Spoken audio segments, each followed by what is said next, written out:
everybody, welcome to another episode of Horror Movie Night. We're trying to do an episode live on YouTube. It has been an 11-minute train wreck so far, so we'll see how this goes. I should go to the right notes that I have. So the first thing that we're going to be discussing on this live stream is a movie from 1991 called The Curse Blood Sacrifice. Oh, damn it. Curse 3. I like the fact that you're like, oh, it's from 1991. And then I was like, yes, it's the other one. And then I remember you saying yesterday that they're from the same year. Damn it, man. So, Brian, you picked this. I can't put any blame on you, though. I was forced to pick this. You guys have my arms in a knot. So you see above me an image, and we saw that image and said, "Fuck there's yeah!" There's no way that The Curse 3 could possibly be a bad movie. Well, no. We knew that it was gonna be bad. We just knew that it was gonna be our kind of bad, but it's not. It's not at all. It's just a bad slow. movie. It's basically like an hour and 15 minutes of a Lifetime drama about a woman who has a stillborn child in her womb, and so a bunch of racial undertones, and then you get 5 minutes of a monster, and the monster doesn't even look good. I was expecting some fucking, merman from Monster Squad up in this bitch, but no, none of it. So I will say this movie has one of the most concise IMDb plot descriptions I've ever read, and it just said, in 1950s Africa, a tribal magician calls up a demon to kill Europeans. Do they not know what anything is? They don't know anything.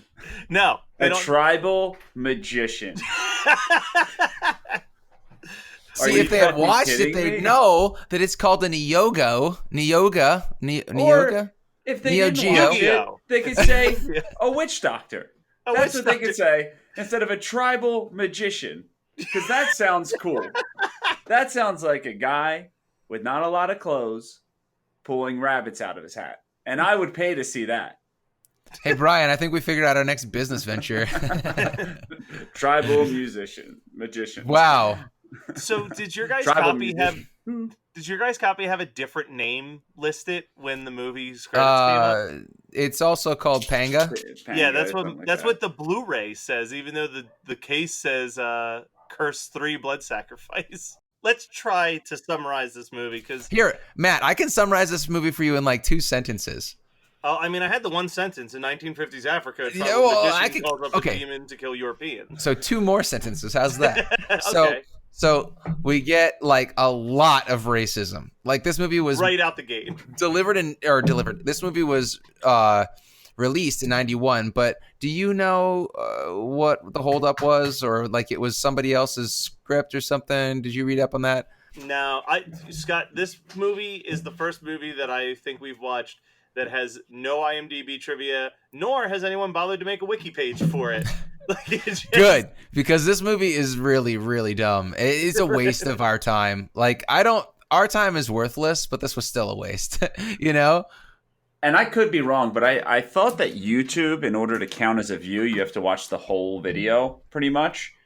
And this has 2,600 views on YouTube. And for a YouTube video, that's not a lot. But for this movie, that's a lot.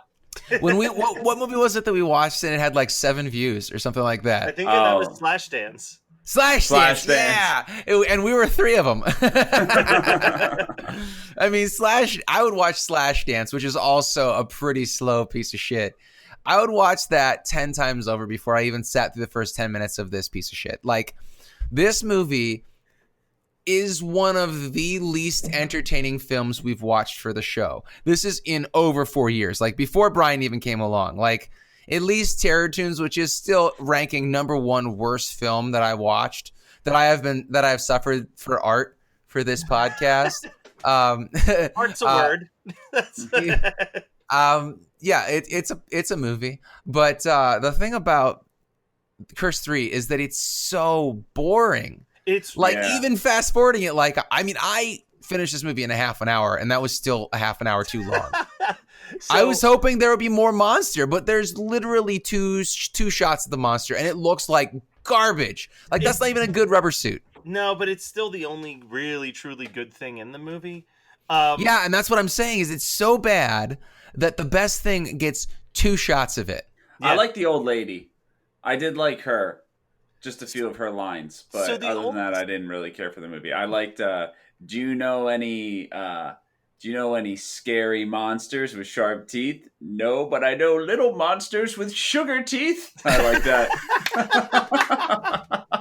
Well, and then they have this scene where the little girl feeds the dog a cookie, and I think that there's going to be something that comes of it. But it's just to introduce that the dog exists for a later scene in the movie. Like, yeah, and also, I have notes about that. Don't you feed Mr. Tibbs chocolate chip cookies, you dumbass kid. Dogs can't eat chocolate. Yeah. I don't care if that's an outside dog. 1, you're putting that dog at risk. And 2, it's going to have the sugar shits. So, literally, no win-win here. Like, have you ever fed a dog a cookie? They pee out of their butt for a day. Unless it's Oreos, because it's not real chocolate. So even the sugar is going to make them pee out of their butt. So I do have to say, like, with this movie, there was a couple scenes actually back to back that gave me a whole bunch of like crazy, what the fuck is happening here? So there's a scene at the beach that is just so drawn out. When they're fucking? Before that, the scare on the beach is so drawn out and elaborate for this guy to just be like covered in seaweed. Oh, the guy when he's cosplaying humanoids from the deep? Yeah, that guy. Like, that's scene, Robert. Yeah, that scene, she's sitting there, and it's just like, dum, dum, dum, dum, dum. And there's just like the... like, whatever like the creature's breathing noises are. And then it's just him caked in seaweed to scare his girlfriend into... Where'd he get all that fucking seaweed in South Africa? I know. Listen, there's a lot of questions about this movie and their understanding of where people are located. So they start having sex. And so my first note was that this actress is wearing a bathing suit that screams, "You're not paying me enough to show any skin." But then she ends up topless. But then she anyway. gets naked. Yeah. So I was confused by that. She ends up a topless corpse even. Yeah. And then her sister also ends up topless. And there's a lot of nudity for this movie because like to be so boring. Yeah, it's so boring. There's really no script. There was no financing. It feels like this wasn't like an expensive movie. So like. I don't know how I think that we probably spent about as much making our pilot. This director, this is the only movie he's directed, but he was the editor of Return of the Jedi. What? Yeah. Do you think that he used all of his money from Return of the Jedi for this movie, and then it sat in production hell for 10 years? Well, the people who wrote this movie never wrote another movie again. So good. Yeah. Good. Fuck it's them. A bad movie. Even the like. So when the girl dies, I just feel like it was like 45 minutes of nothing and boringness, and then 5 minutes of 3 deaths, like boom, boom, boom, then boring, and then monster, and then that was about the whole movie. But also, like, this movie is super racist because, okay, let's just give it the benefit of the doubt and say that it was only in production hell for like 4 years. Distribution hell. So let's say it got made in like 86.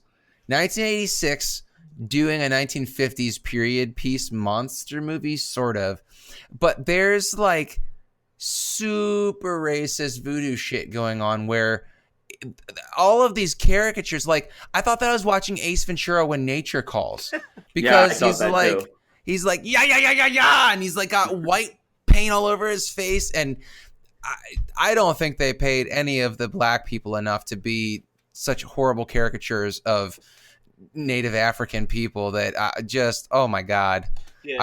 I can't get past it. Yeah, this movie. And then, let's get to the actual killings because that's like the only thing that's really worth. Well, before we get to that, I just have to point out some hypocrisy here. Okay. She gets literally hysterical. She has a shit fit over this goat being sacrificed. Where do you think her fucking steak comes from? You know that bitch isn't vegetarian. And so she's out there like being upset about one goat. Like, why is she so upset about a sacrificial goat? Because you know they're going to eat that animal. It's not like Africans in 1950 are like, we raised this animal for 6 months and we're just going to throw it away. Yeah. So dumb. Oh man, the internal logic of this movie, if you're going to make a drama, at least have a little bit of consistency. Yeah, so what ends up happening... I hate this movie. As Scott pointed out, she stops a sacrificial goat from happening. So the tribal magician decides. Do you think he also does kung fu? Possibly. It could be a demon wind thing going on. So he decides to send a curse on them that they're going to be tortured by this demon that comes from the sea. Murders Topanga. Topanga. It murders. Man, I could be tortured by Topanga in 1991. But it's also okay because I was only 9. There you go. I was 1. That wouldn't be okay. Holy fuck, you're so young. I'm a baby. You have more tattoos than me too. So I'm a bad baby. So her sister and her boyfriend get axed. Then she's like trying. No, they don't get axed. They get like. What's that? I'm what is that about weapon called? Dead. I don't mean like by an actual axe. Finished. Kaput. Yeah. Cease to exist. So then she's trying to find her husband, and it's the old husband hidden in the meat refrigerator trick or whatever the fuck you want to call it. The best part about that is that she like the camera pans across a pig carcass, a human carcass, a pig carcass, and it's like whoa, back to the good old human carcass. Like, yeah, there's a lot. Yeah, of it's like how the fuck did you miss that? Oh man, and like. Are we missing the Children of the Corn South Africa 1950 edition? I mean, going on. That's most of the movie, but the scene where she's Children of the Sugarcane. Sorry, the scene where she's running through the sugarcane takes forever. It's so long. I was fast forwarding it, and it was still so hard to watch this movie. So she's saved, quote unquote, by like one of her husband's most trusted employees or whatever. And he's basically he's an indentured slave, yeah. And then she finds him decapitated in the car. Oh man, that was the only good kill in the movie. That's the only good... Well, you don't even see it, but she's like, okay, let's go, and it's your head just like just flops right off. But then she starts, whenever she's nervous, she just keeps going, America, fuck yeah. But yeah, she says America to herself whenever she's like stressed out, which same girl. No, I have to think of anything but America when I'm stressed out. Yeah. So then you've got. Okay. So she escapes. She gets to the old woman's house. Christopher Lee shows up, slumming it hard, and he. Oh, dude, I have the exact same thing. Like he's slumming it so hard in 1991. What the fuck was his like? What's he doing in 91 besides this? This is right after Gremlins 2. He should be on cloud 9. Maybe he was using that Joe Dante money and just saying like, "Fuck it, I'll do whatever." He got a free trip to Africa. But he gives this origin story that is so fucking long, and it is so fucking boring, and it's just like she's got a gun at him, and she's like, "Tell me where that blood came from," and he's like, "Well, it started back in 1409." Yeah. And also, the thing is that when you're watching that scene, all you're seeing is Christopher Lee's terrible bottom teeth. Yeah. You know, like, there's like the most British lower teeth, just like, hey, man, let me tell you about, right? Like, I'm probably still frozen on Skype, but like, I'm Christopher Lee, and I'm so glad that you're not frozen on Skype anymore so that everyone can enjoy what you're doing right now. There's another I do have a line. Jose, we had a request also. Jonathan wants to see Brian vape sensually. He already did. He wants to see more of it. It's the eyes. Oh, dude, yeah. Give a little wink. Dude, I'm pretending that you're vaping that right up my butt. Oh, and this is menthol too. Nice little breeze butt. Wow, dude, I could fart back into your mouth and you wouldn't even know it. No, that's because he said the reason he wants to see it is because he doesn't get it on the audio version. Yeah, this is the only difference between this and our regular Saturday mornings is you can see Brian vape, you can't hear him, and you can see me drinking kombucha. Although it looks like I'm drinking a beer, it is kombucha in a can. I sent Jade a coupon for free sex the other night. She didn't catch it then. But I tried. That's all that matters. I hate to break it to you. Okay, so I've been married for close to a decade. Just a suggestion. I don't think that any woman has ever been like, ooh, a coupon for sex. Well, not even like, oral. Like, you could be like, here, I will just pleasure you orally for the next 2 hours, and they'll be like, sure, and they just like throw it out. You gotta like kiss them on the neck and like lick their earlobe and talk about like doing the dishes. I just had this conversation with my friend the other week though, because he was complaining about like him being in a relationship and never having sex anymore, and I'm like, it's so fun because you get to be so creepy and like so pathetic because you know it's not going to happen anyway. Okay, so like, I'm glad that I'm not the only one that does that. Like, so why don't you bring that booty over here and place it on my chin? You know she's not going to. It's basically like you get to Mad Lib all the shit that you wanted to say as a teenager, a horny teenager, when you're about to, when you're jerking off, like trying to come, you're like, yeah, I'm gonna say this and this and this, but you never do, and then you're like 30, and you're like, man, I really want to like pretend like I want to eat your butthole, so I'm just gonna say the lewdest shit. Yeah. Okay, all right. So back to the movie. Sorry, so, distracted Matt, by John, who said by the time she actually does it, though, booyah. She's gonna cash in so much that she's gonna look like that guy getting his brain sucked out at the end of Starship Troopers. All right, so they set the sugarcane on fire, which lights up the tribal magician, as I the Nyanga, and he's laughing as he dies. Well, he's laughing the whole time, which is weird that, like, the ruffle of the bushes is when she's like, there he is, and throw it, because they're, like, walking around trying to find him, and he's got one leaf covering his face. He's just like, ah! He, like, was basically spaghetti, African version. Well, but here's the thing. So, like, they set the cornfield on fire, the whatever it is. Sugar field. And they're all so happy. But, like, I haven't seen that fucking dog since it jumped at that demon, like, 30 minutes ago. And I'm, like, upset. And now we're an hour and 21 minutes into an hour and 28-minute long movie. And we finally see the only thing that made us want to watch the fucking movie in the first place, which you can see on YouTube. That image of the creature from The Curse 3. And Jesus Christ. Like, this movie would be... It looks but this bad. movie would be 100 times better if there was more of that fucking fish demon in it. I don't know, dude. I want to know who sat in a writing room and said, what if Gillman was a sea bass? And they're like, perfect. Let's do it. They were basically like, I know for a fact that they just have that rubber suit laying around, and then they built some bullshit story around it, and they're like, it doesn't have to look good. You're only going to see its back for 2 seconds and its face for 2 seconds, and then we're going to light that shit on fire. Yeah. He gets the strike. They lit that latex on fire. It's not like they're like, oh, we need this for extra takes. They're like, one and done.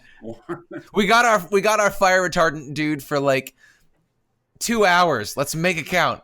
I don't think there's any scenes in this movie that weren't one and done. I think this whole movie was. You don't think that Christopher Lee was like, guys, I really need to redo my scene. My teeth weren't prominent enough. I'm playing Dracula in this, correct? Upside down. I'm in Africa. This is where Dracula's teeth would be. Upside down.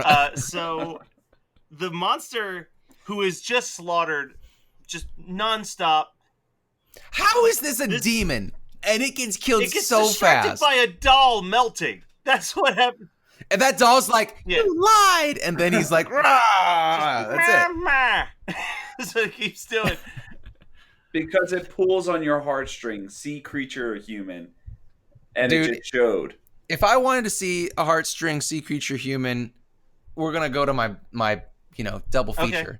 Well, that's a good ass segue because I got nothing else to say. Yeah, I can't believe we made it like 20 minutes into this fucking movie. That's longer than people who wrote the movie made it. Hey, let's go live on YouTube and do the most uninteresting episode we could. Don't worry, dude, we're gonna get a really interesting episode out of the other things we have to record. I got a lot of notes. I got nothing but love for one of them. Nothing but love. So Scott, or actually Brian, you picked this. What's your double feature? Wow, I didn't pick one. So my double feature would be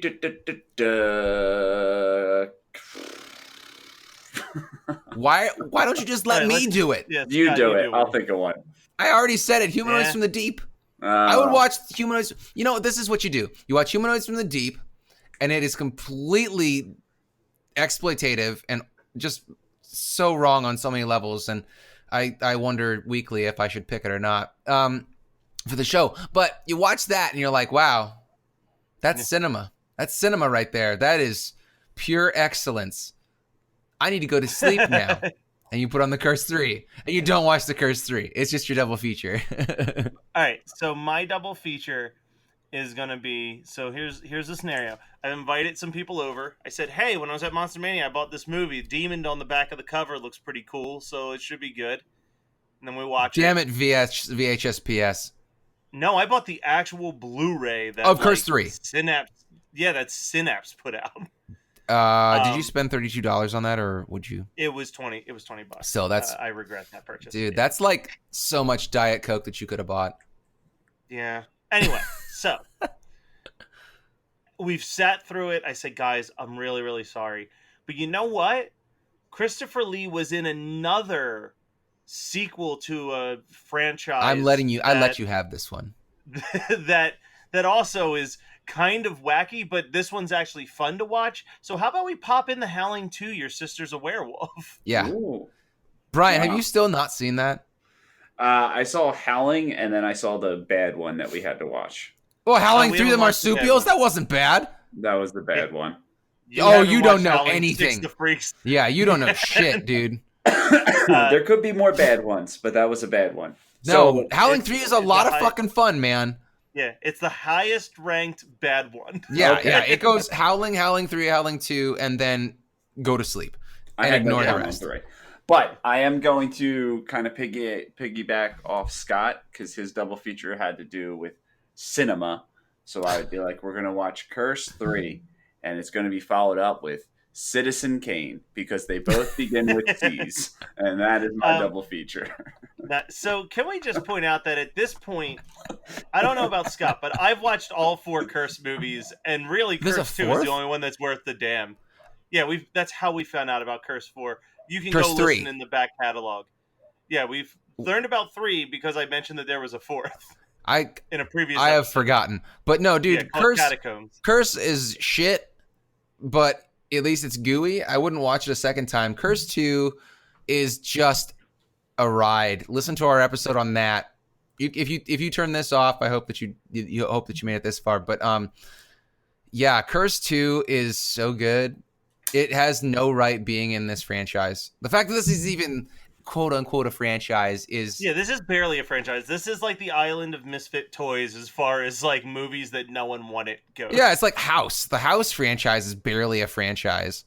Yeah, they're just like, throw it in the Curse franchise and see how it does. Yeah, but the House movies are great. Dude, House and House 2 are great. Well, House is great. I do love House. Was House 3? That was the horror show that we watched. Yeah. And then House 4 is the Pizza Man one, right? A beat. Yeah.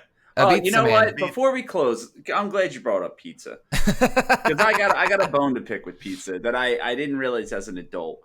So me and Jade ordered some pizza last night, and she was in the mood for Sicilian. Why is Sicilian a pizza? It's like you're just ordering a pizza and you're like, can I have a little too much of everything? Sure, we'll give you a lot of dough, too much sauce, and a shitload of cheese, and throw it at you and charge you $5 extra. It's infuriating. Wait, so the Sicilian pizza. Did she know this, or is this her first time having Sicilian? She loves Sicilian. She loves it. Maybe she you got to call off that engagement. No, dude, no. You hold on to that forever, because she sees that Sicilian as you. You're just a little too much of everything. So you're just a little too. You're a little too lovey. You're a little too horny. You're a little too tattooed. You know, you're a little too big. A little too big. But you can always get rid of that extra dough, buddy. I know. I mean, ever since the boob flap, that's been my biggest thing. Oh, I thought I brought jogging and you had a boob flap. So as we talked previously about me being creepy in my relationship, she was getting ready to get in the shower. So I went up and I just hit the bottom of her boob, did a little boob tap, and then she did it to me. And it sounded like a waistband in underwear snapping back. I feel like you fucking deserve that, though. Like, who boob slaps their fiance? No, this is a boob slap. I did a boop.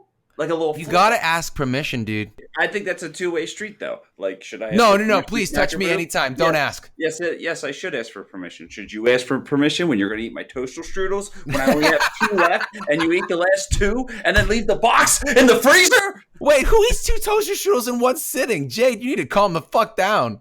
That's how they're made. Look at a toaster. 2 slots, 2 strudels. Dude, even when I was a teenager and eating way more than I do now, I never ate 2 toaster strudels. That's just gluttonous. I could eat 6. Well, I know you can eat 6. Yeah, exactly. Hey, Brian, if you want to lose weight, don't eat fucking 4 toaster strudels in a morning. Dude, they come in 2s. I got 2 hands, so I have 2 for each hand. Like, exactly. You know what the best part about toaster strudels is? It's the great. You want to talk about curses? The curse of the toaster strudel is they never give you enough of that frosting on the top. Never. They give you half as much as you need. You need to cover that shit. Let me ask you something. Do you rest your little toaster strudel topping? Do you rest it on the toaster while you're cooking your strudels? I mean, I know that's what you're supposed to do, but if you don't, you get a big clump and then you can't get a lot out. But when you soften that up, you can get that bad. No, dude, what you do is look at me. You just go like this in your hands. You pretend it's money, and you just you pretend it's a bag of cocaine. Oh. Yeah. Now that's the reference you needed. So we still have one more thing that we're supposed to do on this show. Talk about things we liked. Yeah. I got. So what's the thing that you watched that you actually liked this week? Okay, I wanna pop this off with something really, really good. I wanna totally flip the coin and talk about something that I absolutely adored. So Megan's favorite thing to watch is a documentary. She loves documentaries. They're her favorite movie, TV show, whatever. And she picked up or just popped on Bathtubs Over Broadway on Netflix. Okay. So it is one of the writers from the Letterman show. He had no hobbies. And then he realized that he somehow came across, I missed the first 5 minutes because Megan watched it in the airport, but I watched the last 120 or hour and 20 minutes. So, I mean, I got the gist of it, but I don't know the impetus of this, but the narrator / main character of this documentary found out about industrial musicals in the 50s, 60s, and 70s, and actually are into the early 90s, and they're still doing them, but just not as much as they used to. But it's literally musicals that were for like trade conventions and trade shows for like General Electric and bathtubs and all toilets and the weirdest shit. And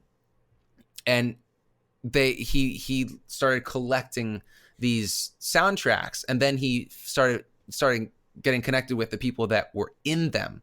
And there were some people that wrote for ridiculous, like they wrote 200 of these, and they basically were never seen by the public. They weren't supposed to be seen by the public. They were for just the employees of these large companies between the 50s and 70s mostly.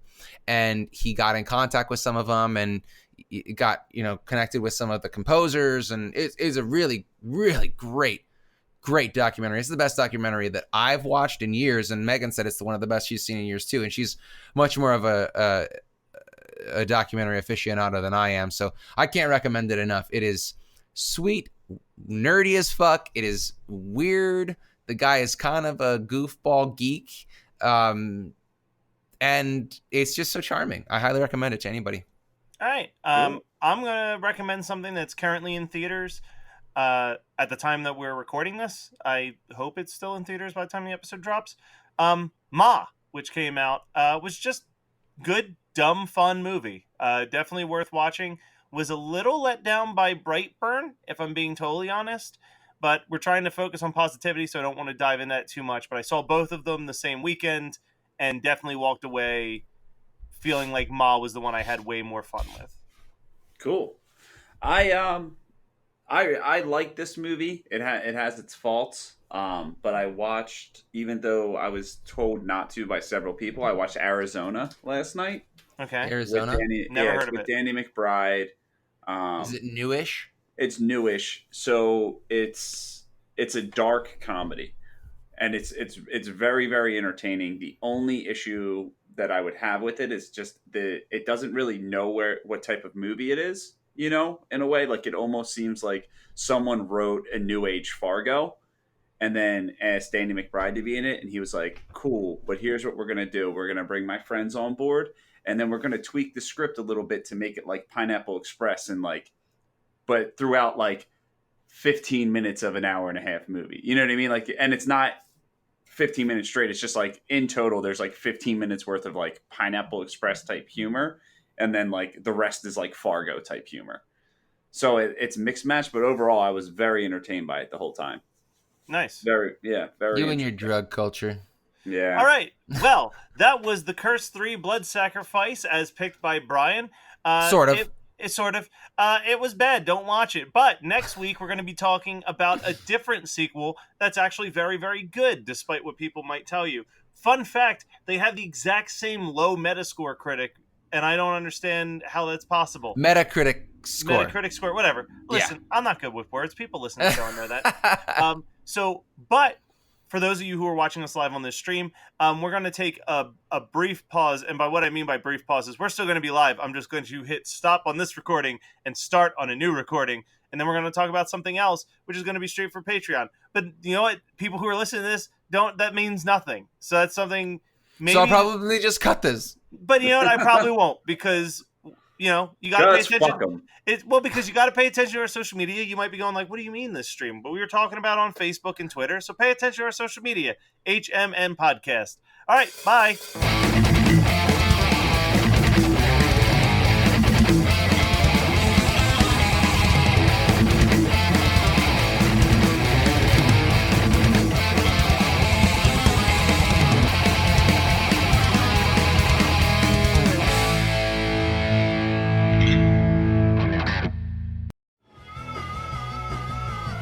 You're listening to the Geekscape Network.